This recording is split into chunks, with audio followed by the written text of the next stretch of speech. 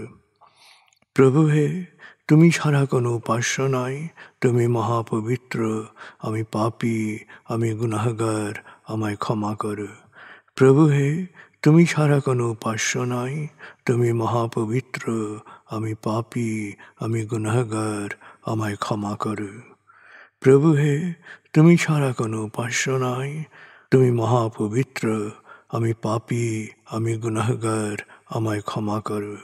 প্রভু হে, তুমি ছাড়া কোনো উপাস্য নাই। তুমি মহাপবিত্র, আমি পাপী, আমি গুনাহগার, আমায় ক্ষমা করো। প্রভু হে, তুমি ছাড়া কোনো উপাস্য নাই।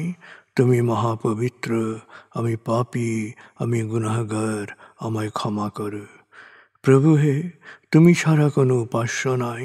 তুমি মহাপবিত্র, আমি পাপী, আমি গুনাহগার, আমায় ক্ষমা করো। প্রভু হে, তুমি ছাড়া কোনো উপাস্য নাই।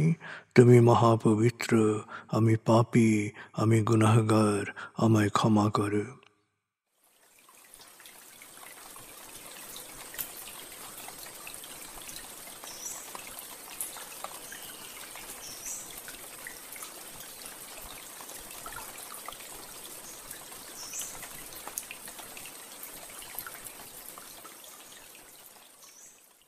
এবার আমরা সূরা তাকবীর এর মর্মবাণীর অংশ বিশেষে ডুবে যাব। তারপর ডুবে যাব আজকের জন্য নির্ধারিত সূরার তেলাওয়াত ও মর্মবাণীতে। 81 সূরা তাকবীর। দয়াময় মেহেরবান আল্লাহর নামে। যখন সূর্য অন্ধকারে ঢেকে যাবে, যখন তারকারাজি নিজেদের আলো হারাবে, যখন পর্বতমালা মরীচিকার ন্যায় উধাও হবে, যখন পূর্ণ গর্ভবতী উটনী পরিত্যক্ত হবে, যখন সকল বন্য পশুকে একত্র করা হবে, যখন সমুদ্রের জলরাশি স্ফীত হবে, যখন দেহে আবার আত্মা সংযুক্ত হবে, যখন জীবন্ত কবর দেয়া শিশুকন্যাকে জিজ্ঞেস করা হবে কি অপরাধে তাকে হত্যা করা হয়েছিল, যখন প্রত্যেকের আমলনামা দেখানো হবে, যখন আকাশের আবরণ সরানো হবে, যখন জাহান্নামের আগুন গনগনে লাল করা হবে, যখন জান্নাতকে দৃশ্যমান করা হবে, সেদিন প্রত্যেকেই জানতে পারবে কি পরিণতির জন্যে সে নিজেকে প্রস্তুত করেছে, বুঝতে পারবে কি করা উচিত ছিল আর কি করা উচিত হয়নি। সাক্ষী আবর্তনশীল নক্ষত্র, কক্ষপথে দৃশ্যমান গ্রহসমূহ যা এক সময় অদৃশ্য হয়, সাক্ষী রাতের অবসান মুহূর্ত এবং প্রভাতের আগমনকাল। নিশ্চয়ই এই কোরআন আরশের সার্বভৌম অধিপতির নিকট উচ্চ মর্যাদা সম্পন্ন সম্মানিত রসুলের মুখ নিঃসৃত, যার কথা অবশ্যই বিশ্বাসযোগ্য ও মানা উচিত।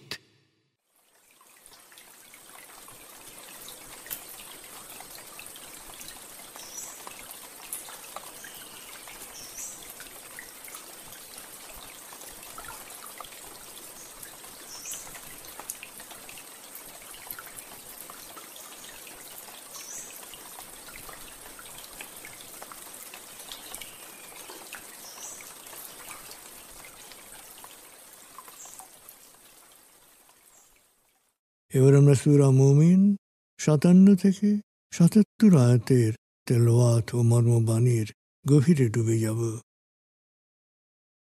40 সূরা মুমিন। বিসমিল্লাহির রহমানির রহিম। لخلق السماوات والأرض أكبر من خلق الناس ولكن أكثر الناس لا يعلمون وما يستوي الأعمى والبصير والذين آمنوا وعملوا الصالحات ولا المسيء قليلا ما تتذكرون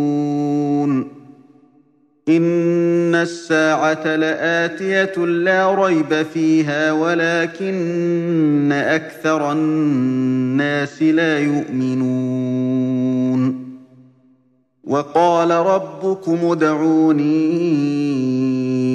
أستجب لكم إن الذين يستكبرون عن عبادتي سيدخلون جهنم داخرين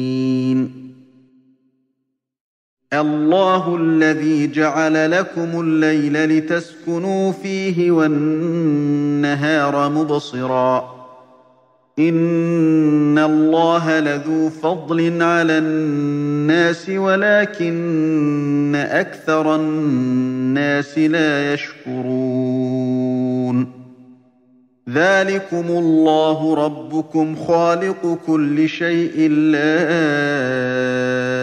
إله إلا هو فأنى تؤفكون كذلك يؤفك الذين كانوا بآيات الله يجحدون الله الذي جعل لكم الأرض قرارا والسماء بناء وصوركم فأحسن صوركم ورزقكم من الطيبات ذلكم الله ربكم فتبارك الله رب العالمين هو الحي لا إله إلا هو فادعوه مخلصين له الدين الحمد لله رب العالمين قل إني نهيت أن أعبد الذين تدعون من دون الله لما جاءني البينات من ربي وأمرت أن أسلم لرب العالمين هو الذي خلقكم من تراب ثم من نطفة ثم من علقة ثم يخرجكم طفلا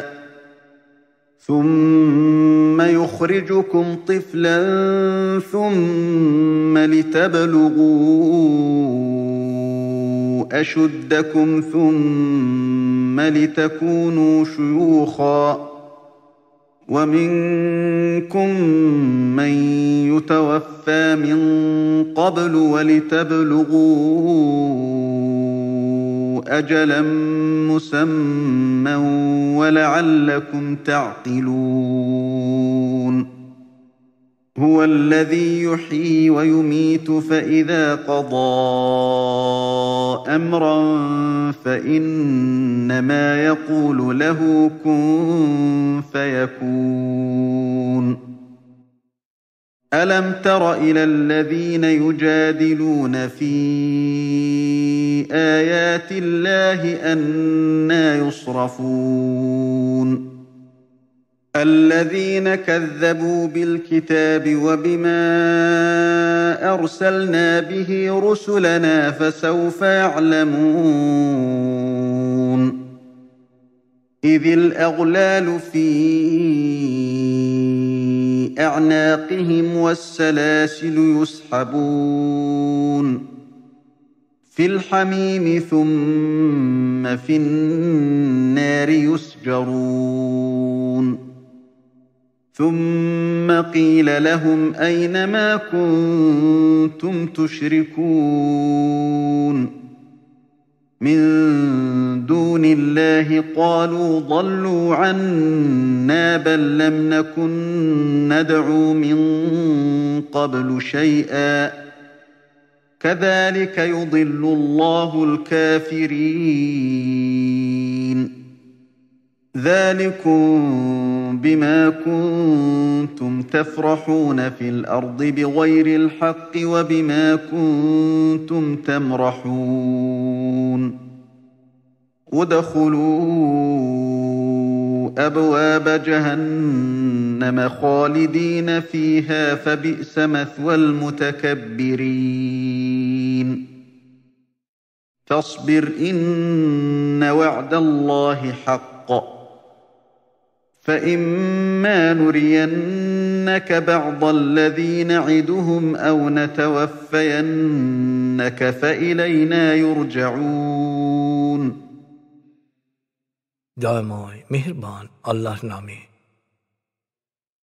নিশ্চয়ই মানুষ সৃষ্টির চেয়ে মহাবিশ্বের সৃষ্টি অনেক অনেক বিশাল, কিন্তু অধিকাংশ মানুষই এ কথার অর্থ বোঝে না। অতএব দৃষ্টিহীন ও চক্ষুষ্মান কখনো সমান হতে পারে না, তেমনি সমান হতে পারে না বিশ্বাসী সৎকর্মশীল এবং সত্য অস্বীকারী দুরাচারীরা। অথচ বিষয়টি তোমরা কত কম মনে রাখো। মহাবিচার অবশ্যম্ভাবী, এ বিষয়ে কোনো সন্দেহ নেই, কিন্তু অধিকাংশ মানুষ বাস্তবে তা বিশ্বাস করে না, এ কথার মর্ম বোঝে না। তোমাদের প্রতিপালক বলেন, তোমরা আমাকে ডাকো, আমি সাড়া দেব, দোয়া কবুল করব। যারা অতি অহমিকায় আমার ইবাদতে বিমুখ, তারা অবশ্যই লাঞ্ছিত অবস্থায় জাহান্নামে নিক্ষিপ্ত হবে।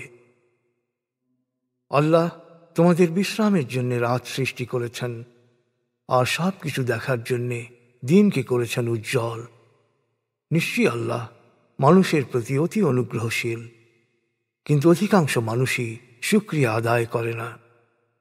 অথচ আল্লাহই তোমাদের প্রতিপালক, সব কিছু স্রষ্টা, তিনি ছাড়া কোনো উপাস্য নেই। আসলে কত বিভ্রান্ত হলে একজন এ সত্য থেকে দূরে যেতে পারে। যারা জেনে শুনে আল্লাহর বাণীকে অস্বীকার করে, তাদের মানসিকতাই বিকৃত হয়ে যায়, তারা বিভ্রান্তিতে ডুবে যায়। আল্লাহ জমিনকে তোমাদের বাস উপযোগী করেছেন, আকাশকে করেছেন চাঁদোয়া, তোমাদের আকৃতি গঠন করেছেন এবং তা গঠন করেছেন সর্বোত্তম অনুপাতে, তোমাদের দিয়েছেন উত্তম রিজিক। তিনি আল্লাহ তোমাদের প্রতিপালক, মহাবিশ্বের প্রতিপালক। আল্লাহ কত মহান! তিনি চিরঞ্জীব, তিনি ছাড়া কোনো উপাস্য নেই।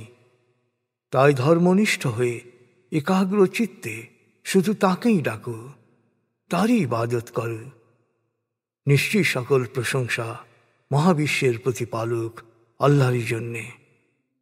হে নবী, ওদের বলো, আমার প্রতিপালকের কাছ থেকে সত্যের সুস্পষ্ট প্রমাণ আসার পর আল্লাহ ছাড়া তোমরা অন্য জাতের উপাসনা করো। আমাকে তাদের ইবাদত করতে নিষেধ করা হয়েছে। আমাকে আদেশ করা হয়েছে মহাবিশ্বের প্রতিপালকের কাছে নিজেকে পুরোপুরি সমর্পিত করতে। আল্লাহ তোমাদের সৃষ্টি করেছেন মাটি থেকে, পরে শুক্রবিন্দু থেকে, তারপর নিষিক্ত ডিম্ব থেকে, তারপর পৃথিবীতে আগমন ঘটে শিশুরূপে, তারপর যৌবনে পদার্পণ করো, তারপর হও বৃদ্ধ। তোমাদের মধ্যে কেউ কেউ মারা যাও পরিণত বয়স হওয়ার আগেই। এভাবেই তিনি সব কিছু সম্পন্ন করেন, যাতে তোমরা তার নির্ধারিত সময় পর্যন্ত সুযোগ পাও, যাতে তোমরা তোমাদের বিচার বুদ্ধি প্রয়োগ করতে পারো। তিনি জীবন দান করেন ও মৃত্যু ঘটান। তিনি যখন কোনো কিছু করবেন বলে স্থির করেন, তখন শুধু বলেন হও। আর সাথে সাথে তা হয়ে যায়। হে নবী, তুমি কি ওদের লক্ষ্য করো না যারা আল্লাহর বাণী নিয়ে বিতর্ক করে? তারা সত্য থেকে কত দূরে সরে গেছে। যারা এই কিতাবকে অস্বীকার করে তারা আসলে অতীতে যত রসূলকে বাণীসহ আমি পাঠিয়েছি তা সবই অস্বীকার করে। কিন্তু সময় হলেই ওরা জানতে পারবে ওরা কত অন্ধ ছিল। মহাবিচার দিবসে ওদের গলায় মূর্খতা ও অহংকারের শিকল ও বেড়ি লাগানো হবে। তারপর টেনে নিয়ে ফেলা হবে ফুটন্ত আঠালো তরলের মধ্যে। ওদের বানানো হবে জাহান্নামের জ্বালানি। অতঃপর ওদেরকে জিজ্ঞেস করা হবে, আল্লাহ শরীক বানিয়ে যাদের উপাসনা করতে তারা আজ কোথায়? ওরা জবাবে বলবে, তারা আমাদের কাছ থেকে উধাও হয়ে গেছে। অথবা আগে যাদের উপাসনা করতাম বাস্তবে তাদের কোনো অস্তিত্বই ছিল না। তখন তাদের বলা হবে, আল্লাহ এভাবেই সত্য অস্বীকারীদের পথভ্রষ্ট হতে দেন। এটা হচ্ছে সত্যাসত্য বিবেচনায় মনোযোগ ও সময় না দিয়ে অযথা উল্লাস, মাতামাতি বা অতিদাম্ভিকতার পরিণতি। এখন জাহান্নামে প্রবেশ করে। দেখো উদ্ধতদের স্থায়ী নিবাস কতই না নিকৃষ্ট। অতএব হে নবী, সকল প্রতিকূলতার মুখে তুমি ধৈর্য ধরো। নিশ্চয়ই আল্লাহর প্রতিশ্রুতি সত্য। আমি সত্য অস্বীকারীদের যে শাস্তির কথা বলেছি তার কিছুটা যদি দুনিয়াতেই তোমাকে দেখিয়ে দেই বা এর আগেই যদি তোমাকে দুনিয়া থেকে তুলে নেই, তাতে কি যায় আসে? শেষ পর্যন্ত ওদেরকে তো আমার কাছেই ফিরে আসতে হবে।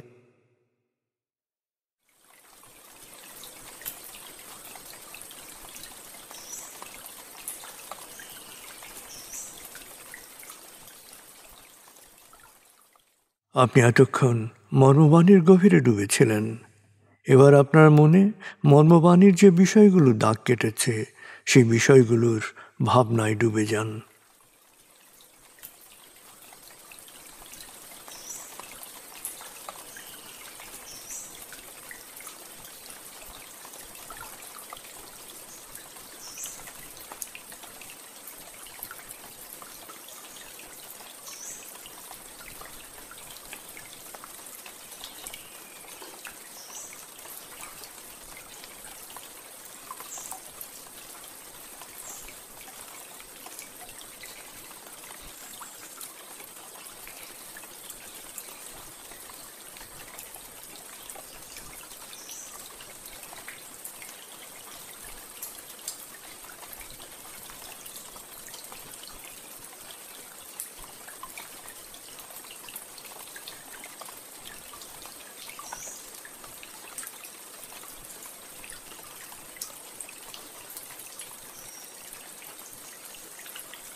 এবার আমরা জিকির ও দোয়ার গভীরে ডুবে যাব।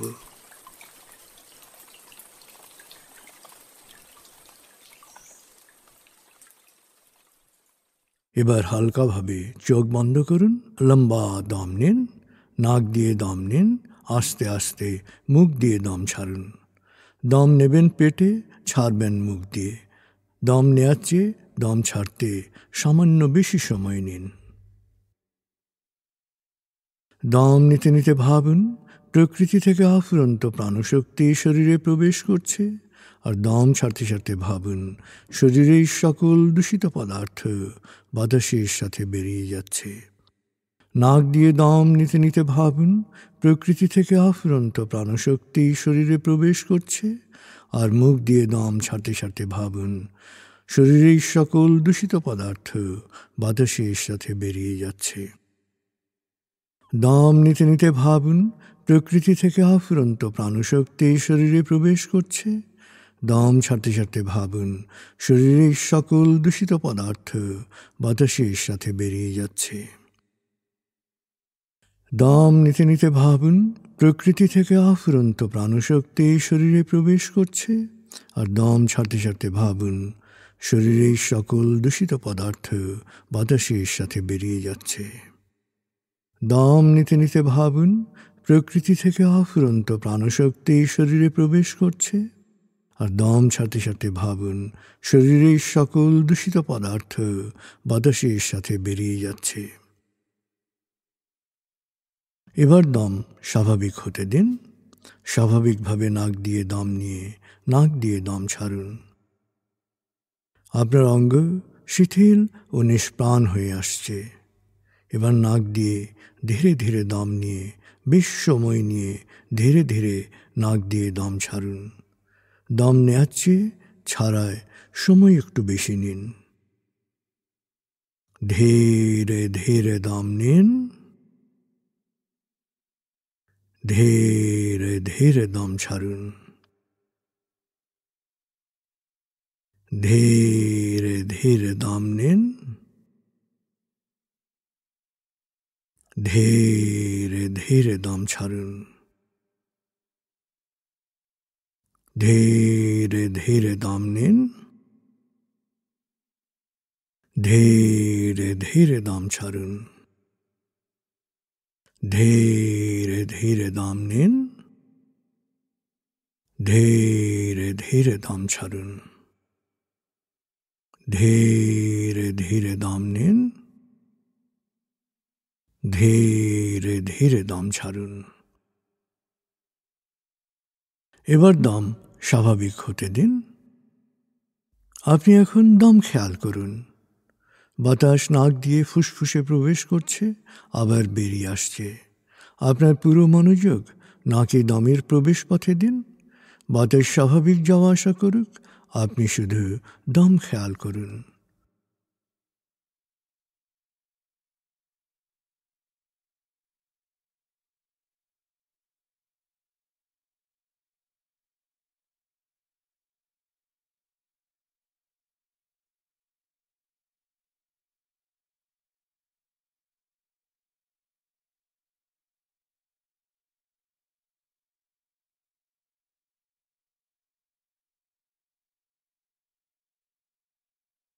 অনুভব করুন আপনার শরীর ভারী লাগতে শুরু করেছে। আরাম আরাম আরাম অনুভব করুন শিথিলতা স্রোতের মতো, বরফ গলা পানির মতো আপনার মাথা থেকে শরীর বেয়ে নিচের দিকে নেমে যাচ্ছে।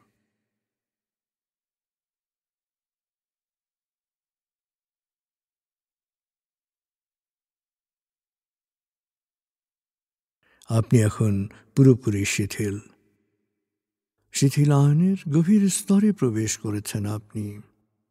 আপনার ব্রেন ওয়েভ বিটা স্তর থেকে নেমে গেছে আলফায়। মনের বাড়ির পথে আপনি এখন আলফা স্টেশনে এসে পৌঁছেছেন। এই স্টেশনে আপনার জন্য রয়েছে বিশেষ ওয়েটিং রুম। আলফা স্টেশন থেকে আপনি এখন মনের বাড়িতে যাচ্ছেন। আমি গণনা শুরু করছি। 19,